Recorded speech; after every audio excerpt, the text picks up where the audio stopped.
حجاب یا عبایا کا بنیادی مقصد پردہ ہے، یعنی عورت کسی چادر، برقعے یا عبایا سے اپنے آپ کو اس طرح ڈھانپ لے کہ اس کی وضاحت ظاہر نہ ہو، اس کی جسامت محسوس نہ ہو۔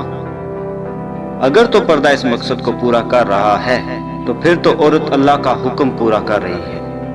لیکن اگر یہ بنیادی مقصد پورا نہیں ہو رہا اور حجاب یا عبایا بطور فیشن استعمال کیا جا رہا ہے تو پھر یہ صرف اپنے آپ کو دھوکہ دینے والی بات ہے۔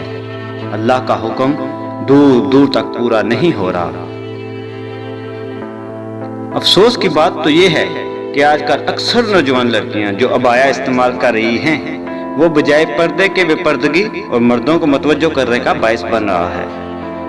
اس سے بہتر تو یہ ہے کہ میری یہ بہنیں کسی بڑی چادر سے اپنا جسم ڈھانپ لیا کریں، کیونکہ چست اور رنگ برنگی کڑھائی والے عبایا ایک تو پردے کی ضرورت کو پورا نہیں کر رہا ہے اور دوسرا لوگوں کی توجہ بھی کھینچتا ہے۔ اس لیے گزارش ہے کہ حکم کی روح کو سمجھیں اور پردے کے لیے ایک تو کھلا ڈلا برقع یا ایسی بڑی چادر استعمال کریں جس سے جسم نہ جھلکے، اور دوسرا وہ اس قدر سادہ ہو کہ لوگوں کو متوجہ نہ کرے، کیونکہ اسی میں میرے اللہ نے میرے لیے بلائی رکھی ہے۔ پردے کو اللہ کا حکم سمجھ کر کریں، اسے فیشن کی بھینٹ مت چڑھائیں۔ مرد کے کفن میں 3 کپڑے ہوتے ہیں، جبکہ مسلمان عورت کے کفن میں 5 کپڑے ہوتے ہیں۔ 2 زائد کپڑوں میں ایک سکارف اور دوسرا سینہ بند ہوتا ہے۔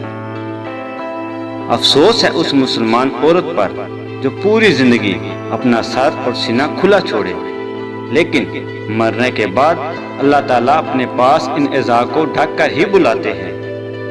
ہے مسلمان عورت، افسوس ہے تجھ پر، اللہ تجھ سے کتنی حیا کرتے ہیں لیکن تو اللہ سے بالکل حیا نہیں کرتی۔ اگر آپ کو ہماری ویڈیو پسند آئے تو ہمارے چینل کو ضرور سبسکرائب کریں تاکہ آپ کو ہر آنے والی ویڈیو کا نوٹیفیکیشن مل سکے۔